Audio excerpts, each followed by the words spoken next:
नाज़रीन आदाब, hello DD programme के आज के शुमारे में आप सबका बहुत बहुत इस्तकबाल। नाज़रीन मोहतरम, पिछले कुछ हफ्तों से आप देख रहे हैं कि हम लगातार कोशिश यही कर रहे हैं कि जो हमारे बच्चे हैं जिन्होंने ख़ास तौर पर 10+2 किया हुआ होता है, उसके बाद वो प्रोफेशनल कॉलेजेस में कोशिश करते हैं अपनी जगह बनाने की। Different colleges, different universities courses offer करते हैं और जगह जगह पर एग्ज़ाम्स किए जाते हैं और एडमिशन के लिए नोटिफिकेशन आती है। हमने पिछले कुछ एपिसोड्स में बात की डिफरेंट यूनिवर्सिटीज़ की, कॉलेजेस की, और आज भी उसी सिलसिले को हम आगे बढ़ाते हैं। जी हाँ, आज हम बात करेंगे एक और यूनिवर्सिटी की, एक ऐसी यूनिवर्सिटी जिसने बहुत कम वक्त में बहुत कुछ अचीव किया है। अचीव करने के साथ साथ उसने सोसाइटी को बहुत कुछ दिया भी है। जी हाँ, मैं बात कर रहा हूँ IUST की, यानी Islamic university of science and technology. Awantipora में ये यूनिवर्सिटी हमारी है जिसका बहुत कम वक्त में काफ़ी बड़ा कॉन्ट्रीब्यूशन है टुवर्ड्स द सोसाइटी। आज हम इस यूनिवर्सिटी की बात करेंगे। यूनिवर्सिटी का क़याम कब हुआ, यूनिवर्सिटी क्या कोर्सेज ऑफ़र करती है, एडमिशन्स का प्रोसेस क्या है, और इन्हीं सब बातों पर बात करने के लिए आज हमने दावत देकर स्टूडियो में मदऊ किया है प्रोफेसर शकील अहमद रोमशू साहब को। ये वाइस चांसलर हैं हमारे Islamic university of science and technology के। प्रोफेसर साहब, आपका बहुत बहुत इस्तकबाल। Thank you very much. और आज बहुत अच्छा लग रहा है, बहुत खुशी हो रही है कि आज आप हमारे बीच हैं और यूनिवर्सिटी को डिस्कस करने जा रहे हैं। My pleasure. प्रोफेसर साहब, आगाज़ करेंगे यूनिवर्सिटी से। IUST बहुत कम वक्त में बहुत कुछ हासिल किया और बहुत कुछ दिया भी। कहाँ से आगाज़ हुआ यूनिवर्सिटी का? 2005 में Islamic university of science and technology establish हुई जी। और 2006 से हमने कोर्सेज स्टार्ट किए। करीब 21 साल हो गए। और अगर आप देखिए, जैसे आपने कहा कि there is a remarkable development in these 21 years since its establishment. Islamic university of science technology का फोकस जो है, हालांकि हमारे पास करीब 6 स्कूल्स है, 7 स्कूल्स है, 6 इस वक्त ऑपरेशनल है, और लेकिन साइंस एंड टेक्नोलॉजी हमारा फोकस है जी। और अगर आप देखें कि ये मतलब जितनी भी यूनिवर्सिटीज़ है जम्मू कश्मीर में, ये उनमें एक मुनफरिद यूनिवर्सिटी ये है कि इसमें अंडर ग्रेजुएट प्रोग्राम्स हम ऑफ़र करते हैं। बाकी universities mostly post graduate courses, लेकिन हमारे ऑलमोस्ट 70% जो कोर्सेज हमारे हैं वो यूजी कोर्सेज है, जिसमें इंजीनियरिंग है, जिसमें 4 ईयर अंडर ग्रेजुएट प्रोग्राम्स है, हमारे यहाँ मास्टर्स भी है और PhD प्रोग्राम्स भी है। और अगर आप देखें, ये जो हम Islamic university of science and technology की यूनिवर्सिटी, पिछले 2 साल में हमारे जो एडमिशन्स ऑलमोस्ट 70% इंक्रीज हो गए हैं। तो इसका मेन जो रीज़न है, क्योंकि पिछले 3-4 साल 5 साल में हमने मोस्ट ऑफ द कोर्सेज जो हमने नए ऑफ़र किए वो इमर्जिंग टेक्नोलॉजीज़ में ऑफ़र की। Robotics, space technology, AI, data sciences, design your own degree, तो जिसमें अभी जो हमारे यूथ है उनकी इंटरेस्ट है, और इसमें जॉब्स भी बहुत है, एम्प्लॉयमेंट भी है, स्किल ओरिएंटेड कोर्सेज है। और ये this is one aspect. The second aspect of the university is जो भी कोर्स हम ऑफ़र करते हैं, चाहे वो ह्यूमैनिटीज़ के हवाले से, सोशल साइंसेस हो, साइंसेस हो, आर्किटेक्चर हो, या कोई भी इंजीनियरिंग या साइंस हो, तो इसमें जो हमने खासकर स्किलिंग, इनोवेशन, एंटरप्रेन्योरशिप का बड़ा ख्याल रखा है। 2020 से नेशनल एजुकेशन पॉलिसी इम्प्लीमेंट हुई ऑल ओवर द कंट्री, और इसमें ये 2 इम्पॉर्टेंट एस्पेक्ट जिस पे बहुत जोर दिया गया है, वो एक है massive skilling of our students, ताकि दे आर एम्प्लॉयबल, और दूसरा टू बूस्ट देयर क्रिएटिविटी, जिसमें इनोवेशंस हो, एंटरप्रेन्योरशिप हो, स्टार्टअप्स हो। और इन दोनों एस्पेक्ट्स में इस्लामिक यूनिवर्सिटी ने सिग्निफिकेंट अचीवमेंट्स की है, जिसको नेशनली रिकॉग्नाइज किया गया है। For the last 3 years we are getting 4-star ranking for promoting this ecosystem of innovation, startups and entrepreneurship. तो ये सिग्निफिकेंट अचीवमेंट की वजह से ही हमारे यहाँ आजकल जो बहुत ही रश होता है एडमिशन्स के लिए, और वी हैव किसी कोर्स में मुझे लगता है 1 दर्जन कोर्सेज में हमने सीट्स को भी सिग्निफिकेंटली इंक्रीज किया, क्योंकि डिमांड्स उनमें बहुत है। जितना भी हमारा इंफ्रास्ट्रक्चर, चाहे वो ह्यूमन रिसोर्स के हवाले से, चाहे फिजिकल इंफ्रास्ट्रक्चर के हवाले से सपोर्ट कर सकता है, उतनी सीट्स हमने बढ़ाई है। इवन हम देख रहे हैं कि ह्यूमैनिटीज़ के कोर्स जैसे पॉलिटिकल साइंस, इकोनॉमिक्स में भी यूथ का, स्टूडेंट्स का बहुत ज़्यादा रश है, इंटरेस्ट है, उसमें भी हमने सिग्निफिकेंटली अपनी सीट्स जो है इंक्रीज़ किए हैं। जी प्रोफेसर साहब, यूनिवर्सिटी का जैसे आपने कहा कि फोकस है साइंस एंड टेक्नोलॉजी पर, यूनिवर्सिटी का नाम भी है साइंस एंड टेक्नोलॉजी यूनिवर्सिटी है ये, तो इसमें ह्यूमैनिटी और बाकी जो कोर्सेज आपने अभी बयां किए उनको रखने की क्या ज़रूरत थी जब ये बिल्कुल साइंस एंड टेक्नोलॉजी वाली यूनिवर्सिटी है? ये बहुत ही इम्पोर्टेंट क्वेश्चन है, लेकिन एजुकेशन का मकसद होता है कि to produce well rounded overall personality student की ऐसी होनी चाहिए, उसके एथिक्स भी हाई स्टैंडर्ड के होने चाहिए, उसके मॉरलिटी भी हाई स्टैंडर्ड्स के होने, he should have a respect for the humanity, जो वो जिसको हम कहते हैं अशरफुल मखलूकात, उसको यूनिवर्सिटी में ही उसका ग्रोथ हो सकता है। और उसमें बहुत ज़रूरी है कि ही शुड हैव एन, अभी जो नई एजुकेशन पॉलिसी है ये स्पेसिफिक, अगर कोई किसी बच्चे को डिग्री मिलती है कंप्यूटर साइंस में, लेकिन हम उसको पोइट्री भी पढ़ाते हैं, हम उसको ह्यूमैनिटीज़ भी पढ़ाते हैं, सोशल साइंसेस भी, लैंग्वेज भी पढ़ाते हैं, कल्चर भी पढ़ाते हैं, लिटरेचर भी पढ़ाते हैं, और ये बहुत ज़रूरी है। और नेशनल एजुकेशन पॉलिसी 2020 में इस पर बहुत जोर दिया गया है कि ओवरऑल पर्सनालिटी जो स्टूडेंट की होनी चाहिए, ये बस इतना ही नहीं कि उसको 98%, 96%, 90% या इतने मार्क्स होने चाहिए, he should be able to face the challenges of the real world. तो जब तक हम उसको ह्यूमैनिटीज़ नहीं पढ़ाएंगे, सोशल साइंस नहीं पढ़ाएंगे, या तो वो कंप्लीट नहीं हो सकता, तब तक उसकी पढ़ाई जो है वो मुकम्मल नहीं हो सकती। बिल्कुल सही फरमाया आपने। और कहीं ना कहीं जब हम यूनिवर्सिटी की बात करते हैं तो एक डाइवर्स यूनिवर्सिटी है, एक डाइवर्स कैनवस है यूनिवर्सिटी के पास। और जैसा कि आपने अभी कहा कि 70% तक एडमिशन्स बढ़ चुके हैं, क्योंकि नए कोर्सेज आप ऑफर करते हैं और आजकल के डिमांड के हिसाब से आप कोर्सेज ऑफर कर रहे हैं, बच्चे भी चाहते हैं। अभी क्या है हमारी यूनिवर्सिटी का प्रोसीजर, क्या चल रहा है, एडमिशन्स कब होते हैं, किस तरह से होते हैं, और कौन कौन से कोर्सेज में कितनी कितनी सीट्स हैं, इसके बारे में कुछ बताएं। अभी हमारे एडमिशन्स जो है पीक पर है, बहुत से, जैसे मैंने कहा कि आजकल जो है बहुत रश हमारी यूनिवर्सिटी में होता है एडमिशन्स के हवाले से, और जितने भी हमारे अंडर ग्रेजुएट कोर्सेज हैं उनके ऑलमोस्ट 2-3 राउंड एडमिशन्स हो चुके हैं ऑलरेडी। अभी पोस्ट ग्रेजुएट के एडमिशन्स होने बाकी है, लेकिन अंडर ग्रेजुएट के लिए जो है हमने थोड़ा सा अर्ली स्टार्ट किया, क्योंकि स्टूडेंट्स के जो 10+2 के एग्ज़ाम्स बहुत पहले हो चुके हैं, तो उनको हमने प्रोटेक्ट किया, उनके टाइम को बचाने के लिए हमने थोड़ा अर्ली स्टार्ट किया। नहीं तो हमारा एडमिशन प्रोसेस जुलाई में स्टार्ट हुआ, लेकिन हमने इस साल जो है मई से ही स्टार्ट किया, बिगिनिंग ऑफ द मई। तो हमारी आज जो है ऑलमोस्ट हमारी एडमिशन जो यूजी कोर्सेज में मोस्ट ऑफ दैट, तो हमारे सीट्स ऑलमोस्ट फिल हो चुके हैं, लेकिन कुछ कोर्सेज अभी भी जो है एडमिशन जारी है, क्योंकि बच्चे जो है 3-3, 4-4 ऑप्शन देते हैं, 3-3, 4-4 कोर्सेज में उनका एडमिशन होता है, लेकिन एक ही चूज करना पड़ता है फाइनली। तो और जो वैकेट सीट्स होती है उसको हम ऑफर करते हैं। और पोस्ट ग्रेजुएशन के जो है हमारा जो एडमिशन्स है, हमने इस बार जो है, चूंकि अभी CUT है जो सेंट्रल लेवल पर कॉमन यूनिवर्सिटी एंट्रेंस टेस्ट, उसमें थोड़ा इस साल जो है थोड़ा देरी लगी, तो हमने कहा कि 10+2 के बेसिस पर हम एडमिशन शुरू कर दें। तो हमने 10+2 के बेसिस पर ही, क्योंकि परसेंटेज के हिसाब से जो 10+2 में उनकी परसेंटेज है, तो उसी हिसाब से हमने, लेकिन इंजीनियरिंग में जो हमारा जॉइंट इंजीनियरिंग एंट्रेंस टेस्ट होता है उसके JEE के बेसिस पर हमने वहाँ इंजीनियरिंग में किया।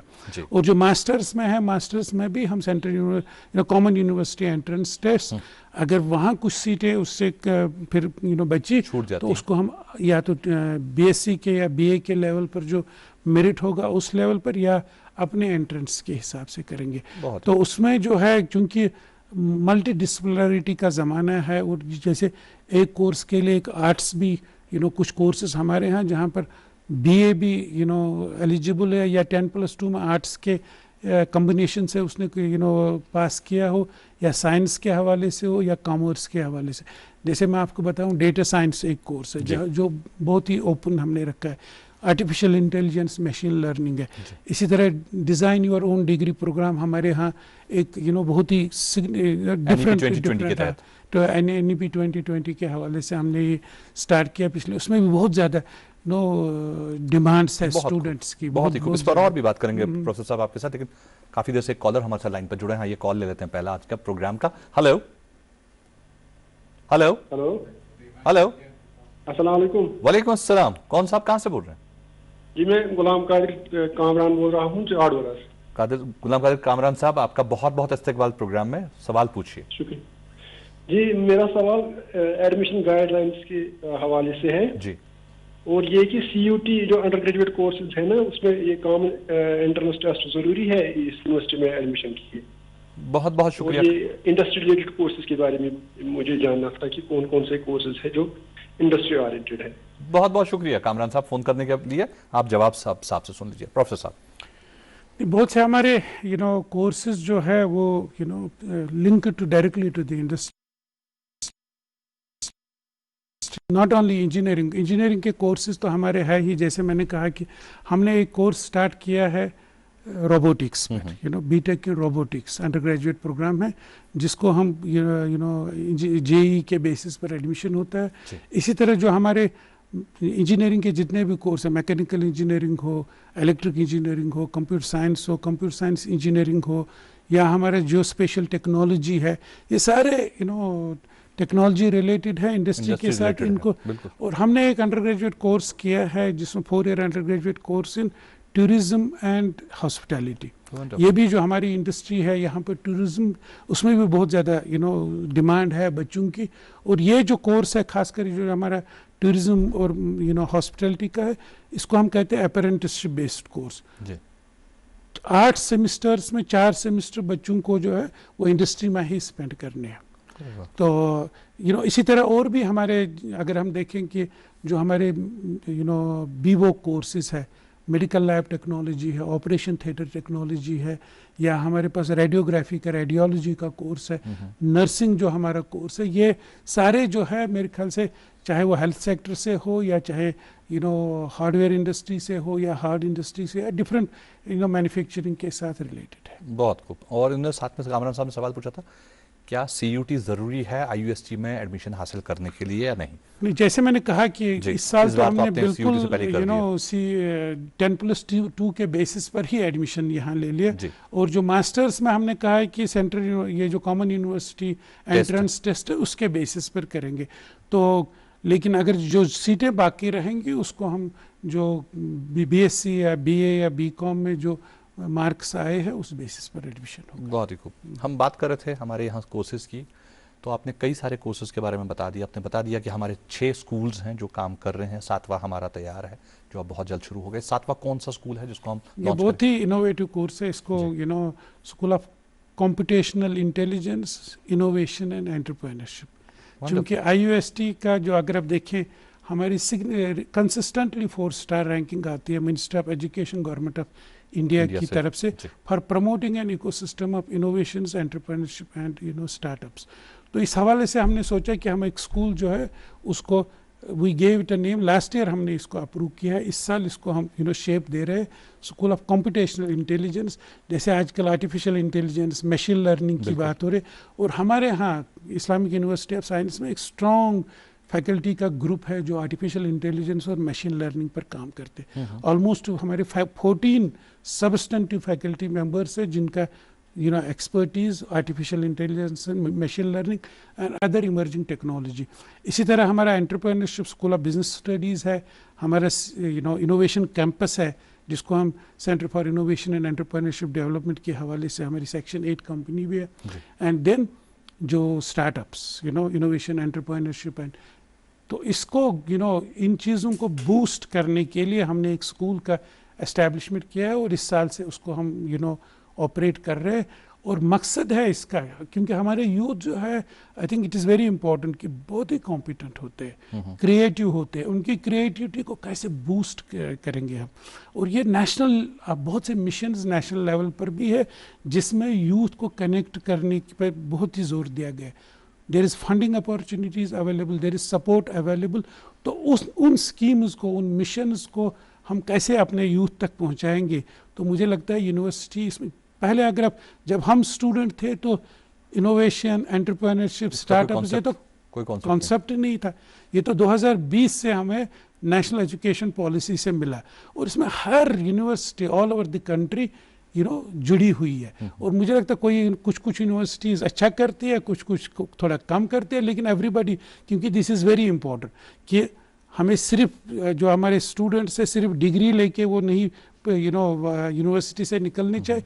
They should have skills, they should have ideas, they should have so that they are easily employable in the private sector, in the government and other segments. बिल्कुल सही, बहुत खूब फरमाया आप. प्रोफेसर साहब, हम आर्टिफिशियल इंटेलिजेंस पढ़ाते हैं, हम रोबोटिक्स पढ़ा रहे हैं, हम आज आईटी की बात करते हैं, लेकिन कहीं ना कहीं हमारे वैल्यूज़ कम होते जा रहे हैं. क्या यूनिवर्सिटी में कुछ ऐसा है जो वैल्यूज़ समझाता है, सिखाता है? इसके बारे में क्या कहना चाहेंगे? क्या हम इंसान बना रहे हैं? देखिए, this is I think you have taken this question from here. So ये बहुत इम्पोर्टेंट है. देखिए, जो हमारी नेशनल एजुकेशन पॉलिसी है 2020 जी, इसका मिशन यही है. और हमारी university, Islamic university science and technology का मिशन भी देखेंगे, to produce youth who are socially responsible and who are well equipped to address the social problems. National education policy हमने इम्प्लीमेंट की, स्ट्रक्चरल रिफॉर्म्स किए, सिलेबस को change किया, उसके हिसाब से इंस्टीट्यूशनल चेंजेस लाए. जैसे मैंने कहा 13 undergraduate 4 year undergraduate programmes मैंने पिछले 3 साल से इंट्रोड्यूस की यूनिवर्सिटी में. Emerging technologies, artificial intelligence, machine learning, robotics, space technology. This is one part of education. जब हम कहते हैं कि we need to produce well-rounded students, personalities, overall, उसमें कमी है. उसमें universities are facing the challenges. I think ये सिर्फ यूनिवर्सिटी का काम नहीं है. I think larger society has to get involved into it. To produce socially responsible citizens. बिल्कुल सही. मुझे लगता है इसमें सोशल ऑर्गेनाइजेशंस का भी काम है. जैसे मैंने कहा कि हम ह्यूमैनिटीज, सोशल साइंसेस इसीलिए पढ़ा रहे कि ये इथिक्स पे उनमें पैदा हो जाए. सोशल रिस्पॉन्सिबिलिटीज क्या है, value for humanity, respect for other point of view, respect for other cultures and all that. उसमें तो यूनिवर्सिटीज में कोर्सेज वोर्सेज होते हैं, मगर मुझे लगता है एक मास मूवमेंट की ज़रूरत है. इसमें सोसाइटी का रोल बहुत इम्पोर्टेंट है कि ये हम कैसे बच्चों में इनकलकेट कर ले. टीचर का काम है, टीचर कर सकता है ये, और करना भी चाहिए, क्योंकि teacher has a role, has a respect, has a authority to do it, has a mandate to do it. लेकिन मुझे लगता है जब हम पिछले 5 साल की ही जर्नी देखेंगे NEP के हवाले से, तो बहुत बड़ी कमी है.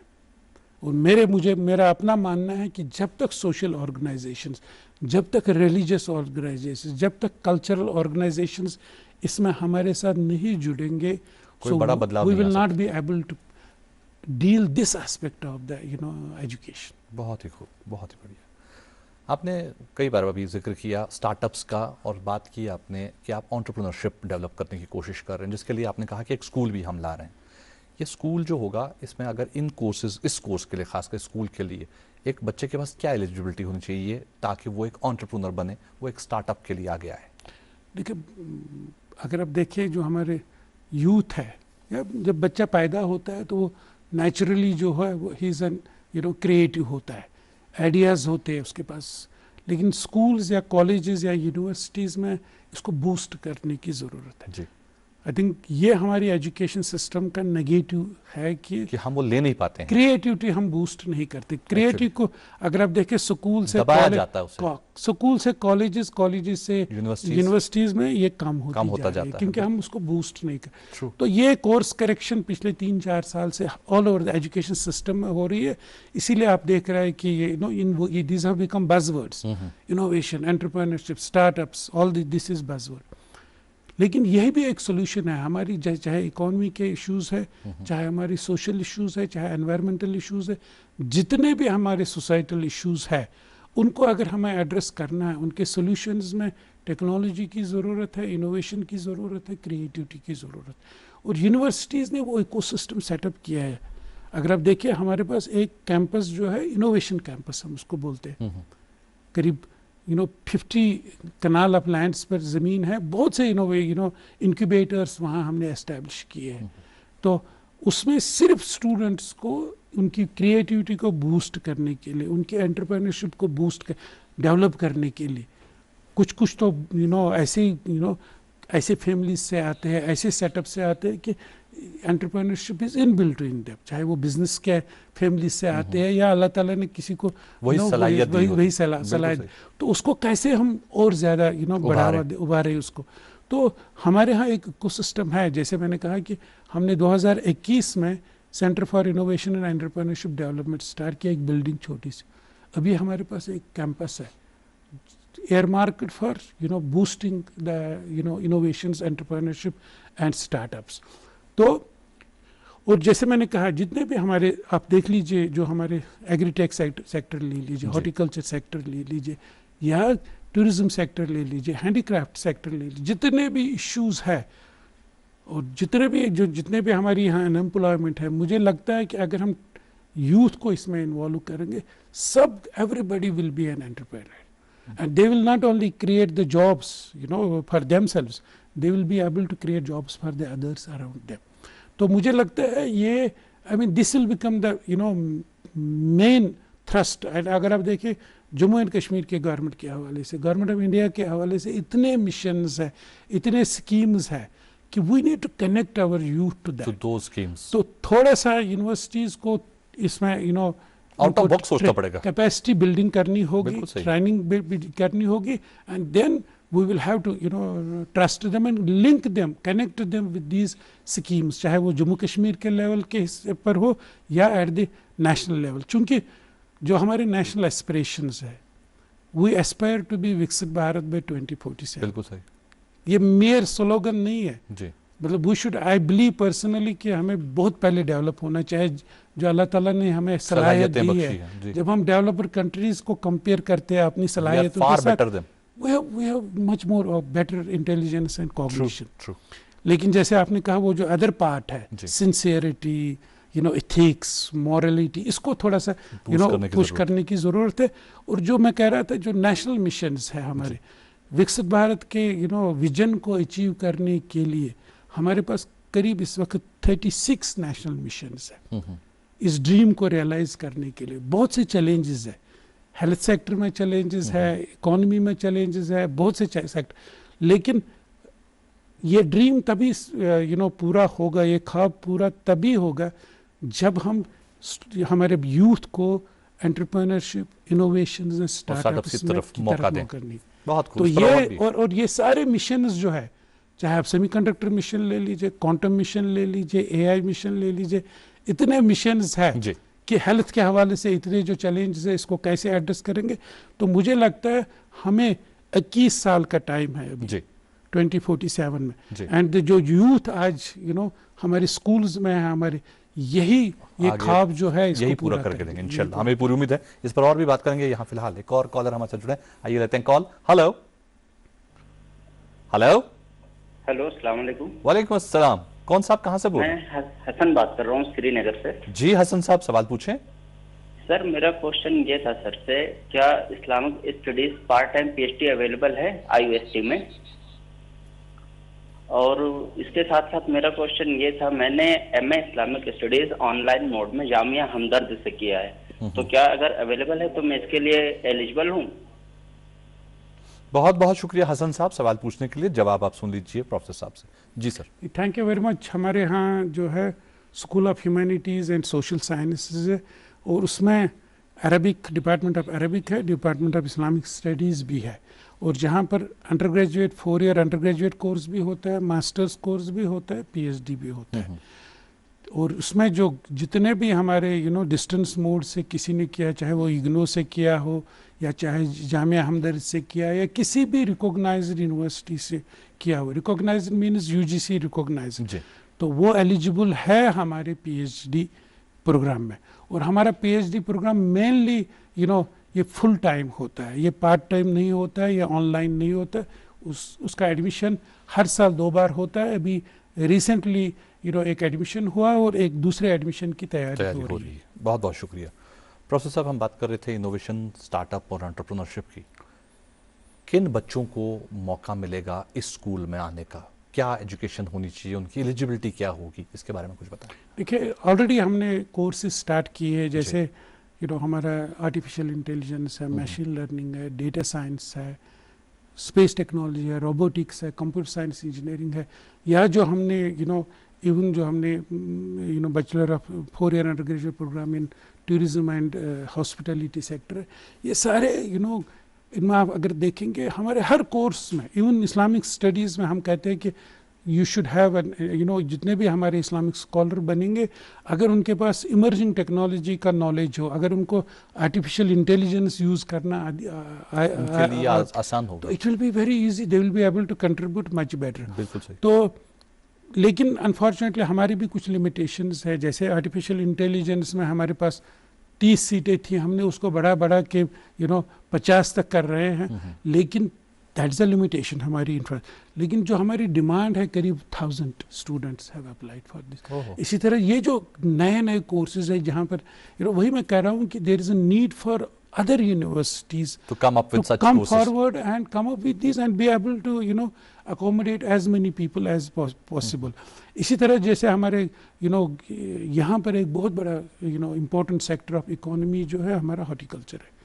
हॉर्टिकल्चर इस वक्त जो है अगर आप देखिए करीब 12,000 करोड़ सेक्टर है, रेवेन्यू जो है आता है, एंड अगर आप लेटेस्ट इकोनॉमिक सर्वे रिपोर्ट भी देखेंगे 60,000 करोड़ तक जा सकता है। लेकिन आप देख लीजिए फूड प्रोसेसिंग सेक्टर जो इसी के साथ जुड़ा हुआ है ऑलमोस्ट नेग्लिजिबल है, कोई नहीं है। तो इसमें इतना स्कोप है। मैं कहता हूँ कि मेरे पास department of food science and technology है, मेरे पास एक स्कूल होना चाहिए जिसमें हर सेक्टर ऑफ फूड प्रोसेसिंग में, चाहे वो जूसेस की बात कर ले, चाहे वो एप्पल्स की बात कर, चाहे वो ट्राउट फिश की बात कर, चाहे वाजवान की बात कर, इतने हमारे पास फूड प्रोसेसिंग के स्कोप है कि ये इजीली मेरे ख्याल में 1 लाख करोड़ 1 ट्रिलियन रुपीस तक ये सेक्टर बन सकता है। और इसमें हमारे बच्चों को पुश करने की ज़रूरत है, क्योंकि अनफॉर्चुनेटली हमारे बच्चे जो है कश्मीर से बाहर नहीं जाना चाहते, what ever the reasons for jobs. उनको 20,000 25,000 30,000 देते हैं, घर वाले कहते हैं नहीं यहीं बैठो, तो इसलिए हमें यहाँ के प्लानर्स को, यहाँ के डिसीजन मेकर्स को इस बात पर सोचना चाहिए कि हमारे जो एम्प्लॉयमेंट अपॉर्चुनिटीज़ जम्मू कश्मीर में ही क्रिएट करने, और हमारे पास ऐसे सेक्टर्स है, चाहे वो फूड प्रोसेसिंग का सेक्टर हो, चाहे वो टूरिज्म का सेक्टर हो। अल्लाह ताला ने हमें has bestowed us the picturesque landscape, लेकिन टूरिज्म का अगर आप देखेंगे जो कंट्रीब्यूशन है हमारी जीडीपी में 3-4% ही है। बिल्कुल सही। और बहुत से मुल्क ममालिक ऐसे भी है दुनिया में जहाँ 50% टूरिज्म से आता है, टूरिज्म से और ही यहाँ पर लेकिन ये भी हमें देखना पड़ेगा कि we have to promote this in an environmentally friendly way, technology enabled, technology को यूज़ करना है एनवायरमेंटल फ्रेंडली। फिर आप देख लीजिए ये जो 3% जीडीपी को कन्वर्ट कर ये कंट्रीब्यूट कर रहा है, ये 20-25%, और हमारे मैसिव जॉब्स क्रिएट होंगे ये। इसी तरह हैंडीक्राफ्ट्स देख लीजिए, हैंडीक्राफ्ट्स में कितनी एक्सप्लॉयटेशन है। अगर आप टेक्नोलॉजी ई कॉमर्स को यूज़ कर लीजिए, अमेज़ॉन देख लीजिए, बाकी अगर हम डिजिटल टेक्नोलॉजीज इसमें यूज़ करेंगे तो हमारा एक लार्ज सेक्शन ऑफ सोसाइटी जो है इससे एम्प्लॉयमेंट मिलेगी, इससे फ़ायदा मिलेगा। बहुत से ऐसे सेक्टर, और मुझे लगता है यूनिवर्सिटीज़ को आगे आना होगा। वो जो ट्रेडिशनली है, ये लीजिए BA, BSc, PhD and then they have no jobs and all. I think we will have to really remold it, and the national education policy has already given us एक खाका दिया है कि कैसे करना है। I mean you have to just implement it, और जो challenges है वो बिल्कुल एड्रेस करने होंगे गवर्नमेंट के साथ, बाकी जैसे सोसाइटी के साथ। I think this is the way out.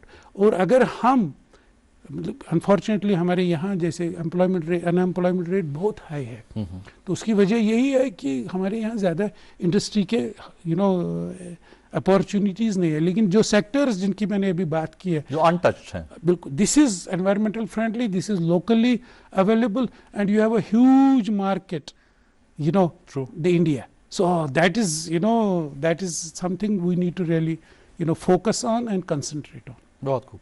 Professor साहब, क्या आपको सच में लगता है कि जम्मू कश्मीर में अनएम्प्लॉयमेंट है? क्या लगता है आपको? नहीं, मैं फिगर्स की बात कर रहा हूँ, बिल्कुल अनएम्प्लॉयमेंट है। आई मीन अगर आप अंडर एम्प्लॉयमेंट भी देखेंगे दैट्स आल्सो देयर, लेकिन आपने एट द सेम टाइम बात की कि हमारे पास ऐसे ऐसे सेक्टर्स हैं जो अनटच्ड हैं। जैसे आपने अभी फूड प्रोसेसिंग की बात की, हमारी यूथ फूड प्रोसेसिंग में आना ही नहीं चाहती।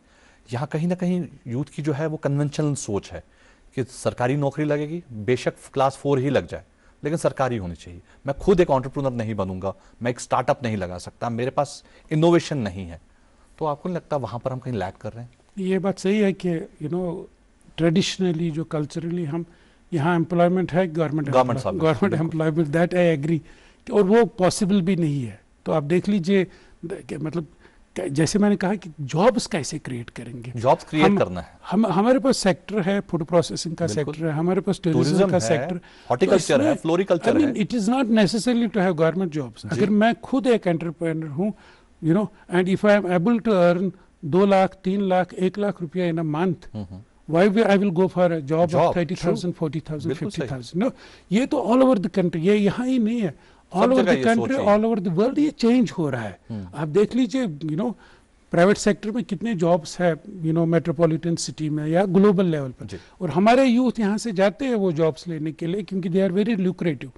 तो when I talk about the unemployment in the sense that it is underemployment भी बहुत जगह है, और बहुत से लोग, जैसे मैंने कहा, किसी को जॉब मिलती है दिल्ली में, जम्मू में, बेंगलोर में 20,000 25,000 रुपये, तो वो they are not able to take it up. तो यहाँ पर जो है they may be doing small jobs, helping their parents in their small business and all that, so that way unfortunately system does not take it as an employment. तो हमारे जो figures है उसमें अनएम्प्लॉयमेंट जो रेट है बहुत बढ़ गया है।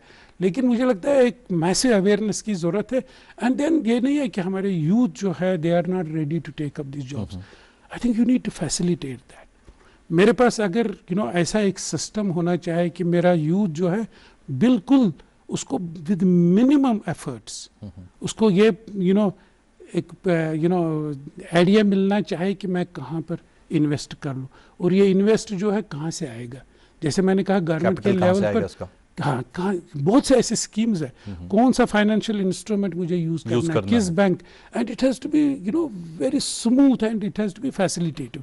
कि हमारे ऑनलाइन अभी जो सारा कुछ ऑनलाइन ही होता है, एक ऐसा डिसीजन सपोर्ट सिस्टम होना चाहिए, मेरा जो यूथ है यहाँ का वो उसमें जाना चाहे एंड से कि I want to have this sector, और इस विलेज में, इस डिस्ट्रिक्ट में, मुझे अपने डिस्ट्रिक्ट में तो क्या अपॉर्चुनिटीज अवेलेबल है, और वही सिस्टम उसको एक डीपीआर भी देना चाहिए। देयर आर नो, हम उस एरा में है जहाँ पर इमर्जिंग टेक्नोलॉजीज का हमारे हर एक एस्पेक्ट ऑफ लाइफ के साथ जो कनेक्शन है, बिल्कुल सही। तो उसको सही तरीके से कैसे हम यूज कर ले अपनी डेवलपमेंट के लिए, अपने मुल्क के डेवलपमेंट के लिए, अपने स्टेट के डेवलपमेंट के लिए, अपनी फैमिली के डेवलपमेंट के लिए। I think government has a bigger role in that. Government को ऐसे सिस्टम्स, डिसीजन सपोर्ट सिस्टम्स लाने चाहिए और लोगों को उसकी तरफ रागिब करना चाहिए, so that they are able to use those systems. जब हम IUST की बात करते हैं तो काफ़ी सारा कंट्रीब्यूशन है, जैसा कि आपने अभी कहा कि स्टार्टअप्स पर आप बहुत फोकस्ड हैं, एंटरप्रेन्योर्स बनाने की कोशिश में हैं आप, इनोवेशंस पर आप काम कर रहे हैं। एक इनोवेशन एक ऐसा शख्स भी ला सकता है जिसने शायद कभी स्कूल देखा भी ना हो, एक एंटरप्रेन्योर ऐसा भी हो सकता है कि जिसने शायद 4 जमातें पढ़ी हों, और एक स्टार्टअप लगाने वाला एक ऐसा आइडिया लेकर भी आ सकता है जिसे शायद कॉलेज का कभी गेट भी ना देखा हो।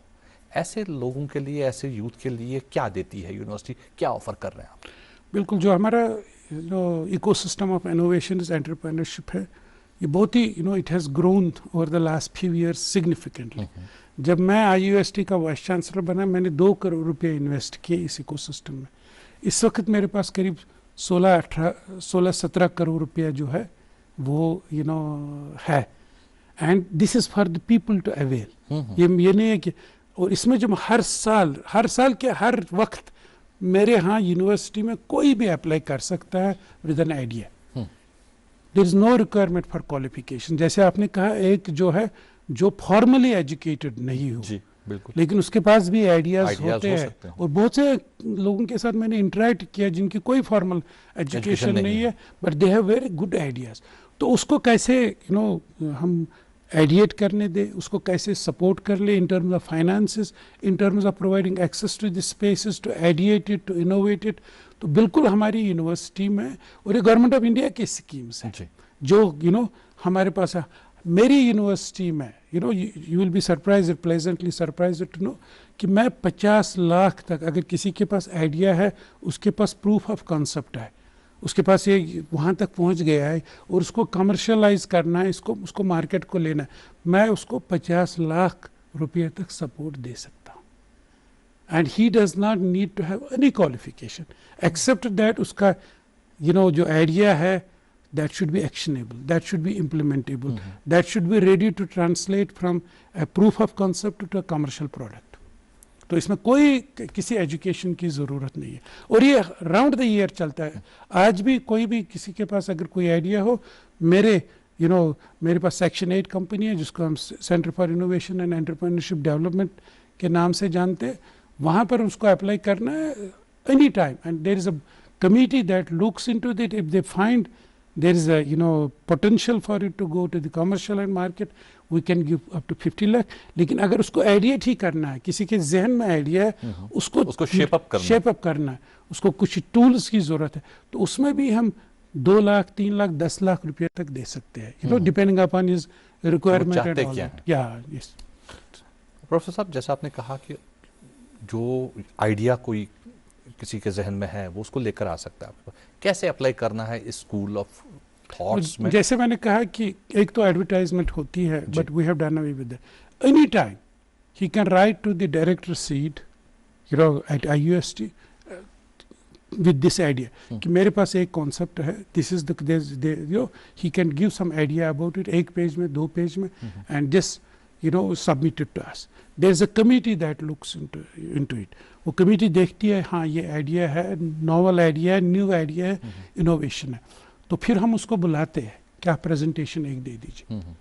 तो 5-10 स्लाइड्स में वो हमारे साथ डिस्कस करता है, या ऐसे भी आएगा डिस्कस करेगा, और कमेटी एक्सपर्ट्स के सामने, और कमेटी यूनिवर्सिटी से बाहर है, देयर आर यूनिवर्सिटी के भी कुछ नुमाइंदे हैं उसमें, रिप्रेजेंटेटिव्स, लेकिन मोस्टली बिजनेसमैन हैं या जो खुद एंटरप्रेन्योर्स है, जो खुद इनोवेटर्स है, उनके सामने उनको प्रेजेंटेशन देनी होगी।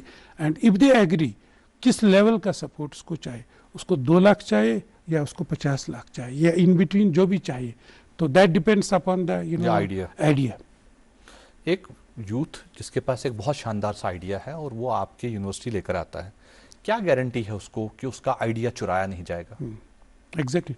तो normally he has to trust. IPR is something, बहुत से लोगों को एक खदशात भी होते हैं, ये कहने की youth he, even sometimes we also feel little bit hesitant to share our innovative ideas कहीं ये लेकिन जो हमारे टीचर्स होते हैं, टीचर्स का काम क्या है आप देख लें, तो जब टीचर एक यूनिवर्सिटी में या स्कूल में कॉलेज में एंटर होता है, उसका काम होता है जो उसके दिल में है उसको he has to show it to the students।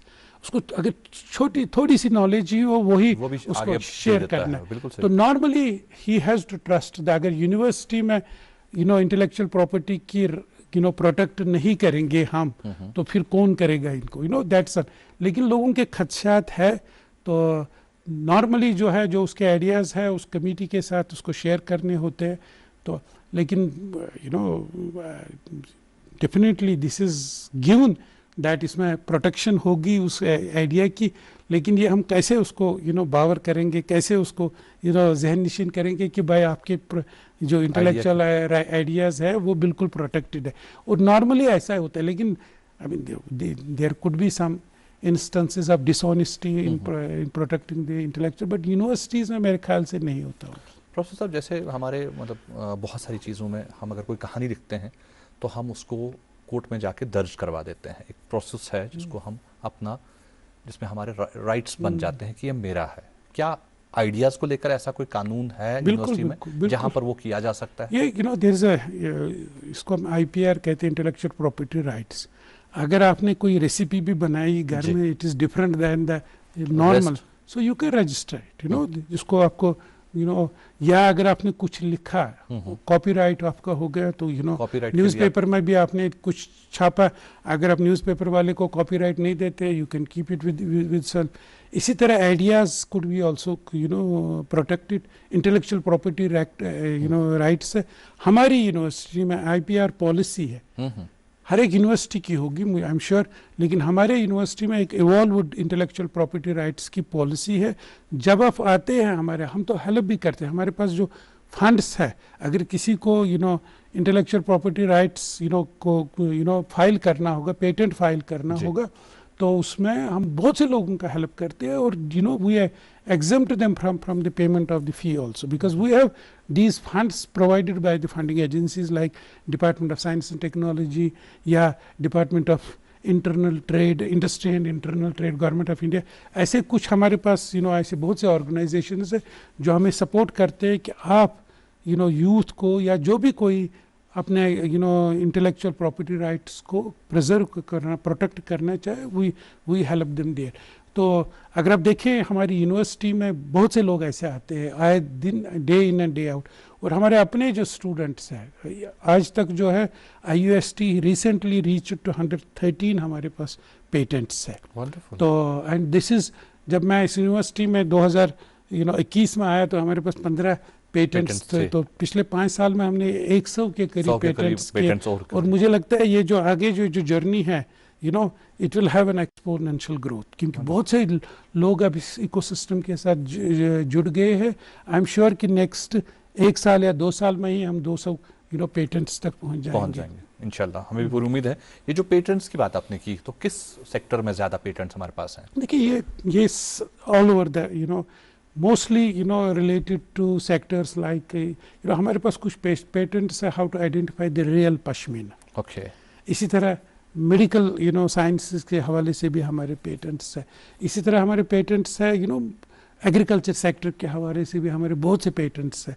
Artificial intelligence, machine learning technology के हवाले से बहुत से, जैसे मैंने कहा स्क्रिप्ट आइडेंटिफाई करना, पश्मीना जेन्युइन कोई प्रोडक्ट आइडेंटिफाई करना, जेन्युइन सैफरॉन यू नो करना। तो ये ऑलमोस्ट हर सेक्टर के साथ यू नो हमारे यहाँ यू नो एक सेंटर है, उसको बोलते हैं डिज़ाइन इनोवेशन सेंटर। बहुत पुराना सेंटर है, 5-6 साल पुराना है, 7 साल पुराना है। तो वहाँ पर भी बहुत से आप देखेंगे कांगड़ी का ये नो ये है यू नो पेटेंट है। इसी तरह यू नो वेंटिलेटर का भी यू नो पेटेंट है। बहुत से हमाम के पेटेंट्स है। बहुत से जो यू नो इश्यूज है ऑफ सोसाइटल कंसर्न, वहाँ पर जो स्टूडेंट्स ने या फैकल्टी ने काम किया है उनको पेटेंट्स किया गया। बहुत बहुत शुक्रिया। हम वापस आएँ अपने कोर्सेज़ पर, जो कोर्सेज़ हम ऑफ़र कर रहे हैं। अभी जैसा कि आपने कहा कि हमने UG कोर्सेज़ में एडमिशन दे दिए हैं, क्या इसमें हमने इस चीज़ का ख्याल रखा यूनिवर्सिटी ने, जो कि हमारी पॉलिसी है J&K की या ओवरऑल कंट्री की, जहाँ पर रिजर्वेशंस की बात करें हम, तो उस हिसाब से उस पर रिजर्वेशंस की क्या कर? बिल्कुल, जो हमारी you know government of Jammu and Kashmir की जो आज की रिजर्वेशन पॉलिसी है, that is implemented, that is binding and mandatory for us, चाहे वो एडमिशन्स के हवाले से, चाहे वो रिक्रूटमेंट के हवाले से, बिल्कुल उसको in letter and spirit follow किया जाता है। तो उसमें यू नो मतलब हर provided there are applicants in that. जी। तो आपने जैसे कहा कि यूनिवर्सिटी में जो कोर्सेज हमने ऑफर किए हैं उसमें सीट्स जो फिल हो जाती हैं CUT के जरिए, उसके बाद जो सीट्स बचती हैं उन्हें आप कैसे फिल करते हैं? उनके लिए जैसे मैंने कहा, अभी जो हमारा अंडर ग्रेजुएट का एडमिशन यू नो हुआ या हो रहा है कुछ कोर्सेज में, तो उसमें हमने प्राइमरली यू नो साइंस और ह्यूमैनिटीज़ या कुछ ऐसे कोर्सेज जो है जो नॉन इंजीनियरिंग कोर्सेज है, उनमें हमने 10+2 के बेसिस पर जो मेरिट है उसी बेसिस पर किया, जस्ट फॉलोइंग द जो रिजर्वेशन पॉलिसी है ओपन मेरिट में है। तो या उसके अलावा हमारे पास कुछ सेल्फ फाइनेंस्ड सीट्स भी है यू नो, तो उसको हम यू नो ऑफर करते हैं, जो that is also on the merit. जो मेरिट लिस्ट में वहाँ मतलब ओपन मेरिट में नहीं हुए तो वो they will come under the self finance if they can offer it. जो हमारा इंजीनियरिंग वाला एडमिशन है, that's purely on the basis of JEE JEE, तो उसमें भी रिजर्वेशन के हिसाब से कर रहे। और जो हमारा MSc या पोस्ट ग्रेजुएट है, MA है, MSc है, तो जितने भी है उसको हमने कहा कि हम CUT के अंदर ही करेंगे, क्योंकि CUT जो है अभी हो रहा है, क्योंकि वो हमने इसलिए कहा उसको भी हम 10+ you know sorry graduation level पर करते, लेकिन चूंकि अभी एग्जाम्स नहीं हुए हैं तो it is of no use, it is तो we are waiting for the CUT। once CUT is you know declared, so all the admissions will be on the basis। लेकिन हमने देखा है पिछले कुछ सालों के एक्सपीरियंस से कहीं कहीं पर हमारे सीट्स खाली रहते हैं कुछ कोर्स में, तो हम वहाँ पर जो है ग्रेजुएशन के मार्क्स पर एडमिशन देते हैं। और अगर यू नो मतलब देयर इज अ चॉइस, या हम अपना एंट्रेंस करेंगे लेकिन उसमें टाइम लगता है, तो नॉर्मली जो पिछला ट्रेंड है वो ग्रेजुएशन मार्क्स पर ही करते हैं। और जो हमारा पीएचडी का एडमिशन रहता है उसमें हम खुद अपना एंट्रेंस टेस्ट करते हैं, लेकिन कुछ जो हमारे यहाँ एट द नेशनल लेवल पर कुछ टेस्ट्स होते हैं, जैसे हमारा नेट होता है या जेआरएफ का एग्ज़ाम होता है, तो उसमें हम उनको टेस्ट की ज़रूरत नहीं होती, वो डायरेक्टली एडमिशन ले सकते हैं। लेकिन जो सीटें और बच जाती है उसके बाद, तो उसको हम जो है we do it on the basis of the entrance test और अपना एंट्रेंस टेस्ट। उसके लिए नोटिफिकेशन कब आती है, या जैसे आपने कहा कि जो मास्टर्स में सीट्स बच जाती हैं सीयूटी के तहत, उसके बाद उसकी जो आप एडवर्टीजमेंट करते हैं वो कब होती है, उसमें फिर प्रोसेस क्या है? देखिए, हमने जो ऑलरेडी एडमिशन एंट्रेंस नोटिफिकेशन की है और उसी में हमने बिल्कुल क्लियर किया है कि admission will be on the basis of CUET, और जो सीट्स वैकेंट रहेंगे उनको हम, तो even people who have not appeared in the CUET can apply for this. Okay, तो इमीडिएटली मौका दिया जाएगा। हाँ, immediately, I mean they can just apply it from now. अभी एडमिशंस मास्टर्स के लिए खुले हैं, तो they can apply if they have not appeared in the CET, so they can immediately apply to the how they have to apply, कैसे apply करें? वो तो ऑलरेडी ऑनलाइन पोर्टल है हमारा, नोटिफिकेशन के हिसाब से उसमें जो है ऑलरेडी दिया है कि कहाँ पर ऑनलाइन ही सारा होता है। हमारी वेबसाइट का नाम क्या है? मतलब iust.ac.in, हमारे पास जो वहाँ पर आप देख लीजिए, फ्रंट पेज पर ही एडमिशन का एक बैनर आता है, डैशबोर्ड खुलता है। हाँ, खुलता है, तो उस पर वो एंटर करे, when he enters or she enters, तो उसके बाद उसको रजिस्ट्रेशन करना होगा, अपना ईमेल, अपनी डिटेल्स, अपना नाम एंड ऑल दैट, तो that will take him or her to the application form. तो वहाँ उसको जितने भी कोर्सेज, 3 कोर्सेज है, 4 कोर्सेज है, जिस कोर्सेज में उसको इंटरेस्ट है अप्लाई करना है, फिर उसको फी भरना है, तो देन ही और she will be consider for the admission. जो फी रहता है ये कोर्सेज में नॉर्मल यूनिवर्सिटीज के मुकाबले में ज़्यादा है या कम है? जो अगर आप देखिए, खासकर कश्मीर वैली में हमारा फ़ी ज़्यादा है, highest among all the universities. उसकी वजह है, मैं आपको बताऊँ। लेकिन जम्मू में आप देखेंगे या ओवरऑल जम्मू कश्मीर में देखें, तो माता वैष्णो देवी यूनिवर्सिटी का फ़ी जो है हाई है।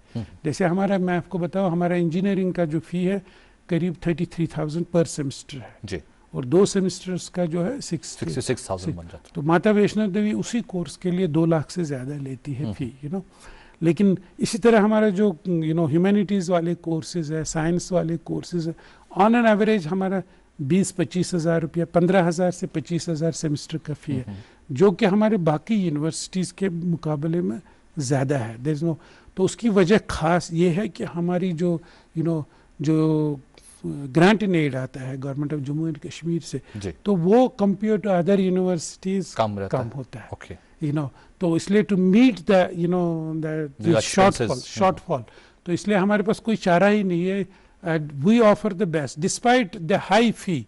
ये नोट करने की जरूरत है, हमारे एडमिशंस पिछले 2 साल में 70% बढ़े हैं। 70 जी, 70% बढ़े, 70% बढ़े हैं। तो उसका मतलब है कि हमारे यूथ जो है, हमारे स्टूडेंट्स है, they are in a rush, और बहुत से मेरे पास सिफारिशें आती है, बट आई कांट हेल्प। तो लेकिन चूंकि मेरिट के बेसिस पर होता है, बहुत से बच्चे जो है they want to take admissions in IUST. NRI एक कैटेगरी आती है, क्या हमारे यूनिवर्सिटी में एनआरआई कोटा रहता है? बिल्कुल, चूंकि 2 सेल्फ फाइनेंस्ड के 2 हमारे यहाँ रहते हैं, 2 कैटेगरीज। एक तो मेरिट होता है, जो पूरा हमारे सीट्स होते हैं, जैसे 30 सीट्स है, ये मेरिट के बेसिस में, इसमें कैटेगरी वाइज एडमिशन ऑफर किया जाता है। उसके अलावा हमारे यहाँ सेल्फ फाइनेंस सीट्स होते हैं, तो उसके कुछ fees courses to course vary होता है, अगेन उसको अप्लाई करना पड़ता है। और जिसमें मान लीजिए हमारे पास 4 सीट्स हो सेल्फ फाइनेंस्ड के, तो उसमें जो है दे विल अप्लाई, अगर 10 लोग ने अप्लाई किया है, जो पहले मेरिट 4 होंगे जो पहले वाले, तो कभी कभी हम उसको इंक्रीज भी करते हैं, क्योंकि this is a source of revenue for us. So ये बात सही है कि हम उसको इंक्रीज भी करते हैं depending upon the merit and demand and infrastructure हमारा कितना उसको। इसके अलावा एक और कैटेगरी है एनआरआई, नॉन रेजिडेंट इंडियन। उसमें जो हमारे कश्मीरीज आउटसाइड द कंट्री रहते हैं, मिडिल ईस्ट में खासकर होते हैं, कहीं पर भी, तो अगर उनके वार्ड्स है, उनके रिलेटिव्स है, उनको स्पॉन्सर करना चाहेंगे, दैट इज अनदर कैटेगरी। तो उसका फीस जो है सेल्फ फाइनेंस्ड से भी थोड़ा ज़्यादा होता है।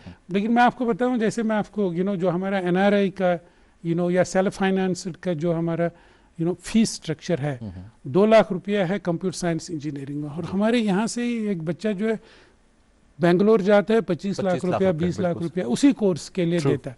और मैंने अपने जो हमारा कंप्यूटर साइंस एंड इंजीनियरिंग का कोर्स है 60 सीटें, मैंने 120 उसको किया, डबल किया, to accommodate the youth of Jammu and Kashmir, right, ताकि जो वो वहाँ जाते हैं फिर उनके यही मिल जाए उनको भी। सो रोबोटिक्स हो, आर्टिफिशियल इंटेलिजेंस हो, मशीन, ये इसी कोर्सेज के लिए हमारे यूथ बाहर जाते थे। बिल्कुल सही। तो हमने उनको सीट्स बढ़ाने के लिए हमारा सोर्स ऑफ रेवेन्यू भी बन गया, and then we were able to accommodate more, and that I feel is my social responsibility, and I feel proud that I am involved in their educational empowerment. I think this is the responsibility of the universities. बहुत खूब, बहुत ही खूब। EWS, क्या हमारे university में EWS को consider किया जाता है? बिल्कुल, I mean हमारे यहाँ जो एडमिशन्स में भी और हमारे रिक्रूटमेंट भी, जैसे मैंने कहा हमारी जो reservation policy of government of Jammu and Kashmir as on date जी लेटर एंड स्पिरिट फॉलो की जाती है, because that is a statutory requirement, so we will have to do that, but the EVS certificate has to be current, it has to be of this year when they take the admissions. तो मतलब हर एक category जितने भी हमारे designate किए गए हैं हमारी रिजर्वेशन पॉलिसी में, वो उन सब का ख्याल रखा जाता है, क्योंकि दिस इज़ आवर रिस्पॉन्सिबिलिटी। और इसके अलावा जो है ये बहुत इम्पोर्टेंट है हमारे नाजरीन के लिए कि हम जो है हमने एक IUST endowment fund, IUST student aid policy भी है जी। तो अगर किसी स्टूडेंट को ज़रूरत होती है मदद की जी, और सिग्निफिकेंट नंबर ऑफ स्टूडेंट्स को हम free almost 100%, 75%, 50% and 25%, depending on their requirements. So we are giving funds, this concessions to a significant number of, almost more than 52 lakh rupees annually हम, फी माफ करते। इसके अलावा हमारे यहाँ बहुत से कुछ ऑर्गेनाइजेशंस जुड़ गए हैं जो हमारे स्टूडेंट्स को सपोर्ट करते हैं। हमारे कुछ बिजनेस हाउसेस हमारे साथ जुड़ गए हैं जो ऐसे लोगों को सपोर्ट करते हैं। दे अडॉप्ट दोज, बिकॉज कुछ लोग हैं marginal segments of the society से, और ये हमारा फर्ज बनता है बिल्कुल कि उनकी हैंड होल्डिंग की जाए, उनको सपोर्ट किया जाए, and many people have come. तो हमने IUST स्टूडेंट पॉलिसी जो बनाई है उसमें anybody can contribute to support these marginal segments of the society. बहुत ही खूब। मुख्तसरन जानना चाहेंगे, रिक्रूटमेंट की आपने बात की, एम्प्लॉयमेंट जो यूनिवर्सिटी देती है, क्या पॉलिसी रहती है रिक्रूटमेंट की और कब कब होती है? देखिए, यूनिवर्सिटी में जो रिक्रूटमेंट होती है वो बहुत ही इंपॉर्टेंट है। Human resource, the best human resource is most important, और खासकर ये जो हमारी यूनिवर्सिटी का जो ग्रोथ आप देख रहे हैं रिसेंटली बहुत बढ़ गई है। कोर्सेज जैसे मैंने कहा पिछले कुछ सालों में हमने 2-3 सालों में 13 नए courses 4 year undergraduate masters courses किए, रिसर्च सेंटर्स एस्टैब्लिश किए और पोजीशंस भी क्रिएट की। और एज ए सेड कि मुझे लगता है किसी भी वाइस चांसलर के लिए जो मोस्ट चैलेंजिंग जॉब होती है वो रिक्रूटमेंट होती है। To do the recruitment in a most effective way, to choose the best people. I think that's the challenge for many reasons, for many reasons. So alhamdulillah we have been able to choose the best people. मैंने एक centre university में establish किया, frontier research institute for interdisciplinary sciences, जो हमारे north America में, Europe में, east में, चाहे वो चाइना हो, द बेस्ट कश्मीरीज मोस्टली उनको लाया है वहाँ। with they are, you will see them, they have worked in the best labs, best institutes of the world. So मेरा बिल्कुल एक फोकस है कि जो आज IUST में एंटर होगा, he is the future of IUST is determined by them. 30 साल वो मेरे यूनिवर्सिटी में रहेगा, he is the face of that. और ये मुझे सबसे बड़ी रिस्पॉन्सिबिलिटी है that I should get the best people, keeping in view the reservations. चाहे वो EVS हो, चाहे वो ST1 हो, ST2 हो, SC हो, या कोई भी सोशल कास्ट हो, OBCs हो। तो हमारे यहाँ और गवर्नमेंट की हमारी डायरेक्शंस भी रिसेंटली आई है कि every university should fill up to 80% of the vacancies, and वो चीफ सेक्रेटरी साहब की तरफ से एक डायरेक्टिव है, हमने एडवर्टाइज कुछ पोजीशंस और की है और भी करेंगे, ताकि जो मैं कह रहा हूँ कि एक यूनिवर्सिटी के लिए the best human resources is a guarantee for the success of the students, success of the institute and the guarantee for the best quality education. बहुत खूब, बहुत ही खूब। गेस्ट लेक्चरर्स को आप लाते हैं बुला के, उनके लिए क्या है मुख्तसरन जानना चाहेंगे? देखिए, गेस्ट लेक्चर्स के अलावा, गेस्ट लेक्चर तो इज अ टेम्पररी, हमारे यहाँ नेशनल एजुकेशन पॉलिसी में एक आया कि प्रोफेसर ऑफ प्रैक्टिस, कोई भी प्रोफेसर ऑफ प्रैक्टिस बन सकता है हमारे पास, he does not need to have a PhD।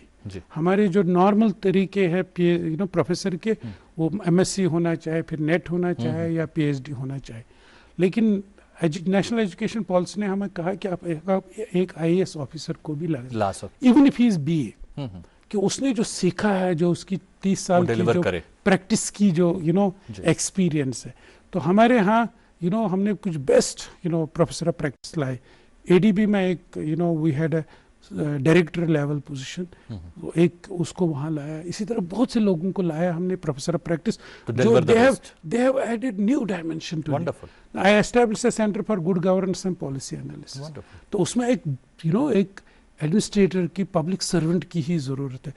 इसी तरह जो आपने कहा गेस्ट लेक्चर्स, मान लीजिए हमारा कोई इंडस्ट्रियलिस्ट आता है, कोई इंडस्ट्री से आए, या कोई ऐसा बंदा है जिसकी ऐसी एक्सपर्टीज़ है जो हमारे पास नहीं है, he comes and delivers the guest lectures.